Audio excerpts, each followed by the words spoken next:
Alright, here we're having a roll with Blue Belt Chase.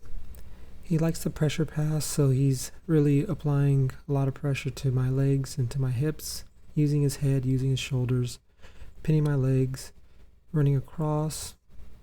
I come out, try to go for a loop choke, but he's able to get around my legs. It's getting a really good cross face here that keeps me from turning into him. So I'm just putting a frame with my elbow in front of his hips, and then just digging either for an underhook on the opposite side. I'm going to start to turn into turtle, but he's doing a pretty good job of trying to keep this shoulder down. He goes for the back, but I spin out of it. Here I'm going to grab his wrist, try to go for a sweep, pulls his arm out.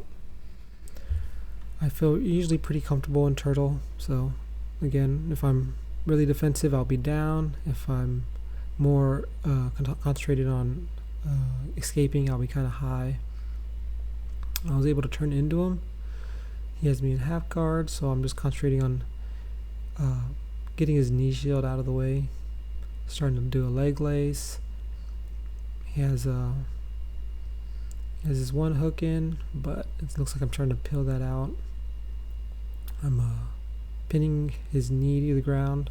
From here I can either tripod up or start to come around. He's doing a really good job with his knee shield. It's something I like to do, where you kind of press your knee into their body and it'll slow them down a lot. Grabbing the toes here, that really puts a lot of pressure on their body, and it's able for me to pull the leg down. Tripoding, knee slice. Here I'm starting to get collar control, and I was going to do a cross face, but instead I decided to jump over to the back. So if they're pressuring too much into one, they're usually giving you something else. So he wanted to be face down so much that it made it easy for me to take his back.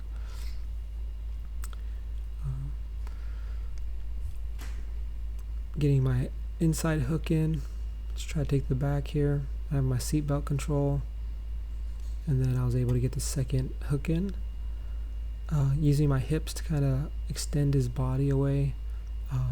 Again, he was defending the back so much that he gave away the mount, so I just switched positions. Getting my feet on his hips, try to pin him down, keep him from scooting up. He's of course doing the opposites, trying to push on my hips, walk his shoulders up, create some space so he can start to escape, but I'm usually pretty good at squeezing my knees and also hiding my feet. But he had a really, really good explosive move here, so he reversed the position. I go for the lapel. This will slow people down in close guard. Even if you don't really know what you're doing, I always like to play with lapels. I shoot for a triangle, but he was able to get his arm behind my knee. From here, he can start to turn the corner, press my legs down, and kind of slip out the back. So I'm focusing on trying to keep his arm across. If you keep the arm across, he can't really turn the angle properly. And so for here, I go for a shoulder lock, then move it to an arm bar, and it brings a tap.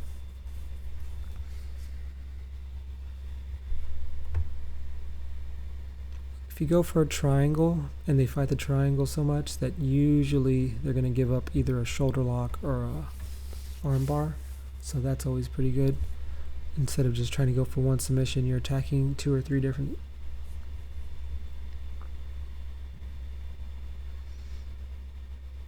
We have a minute left. He's going for a butterfly sweep here. He has an underhook and he's pulling me in, so I'm just kind of backing away from the position, trying to hop over his leg, control his head, and I was actually able to just push my hips over his legs. Lets me get mount.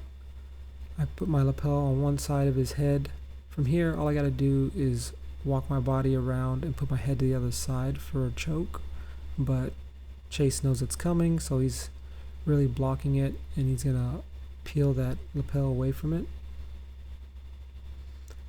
So I'm readjusting the lapel, Still gonna go for the choke, but now he's kind of has me in half guard, so that makes that impossible. He's able to come out the back, so I roll, open guard, and then we run out of time.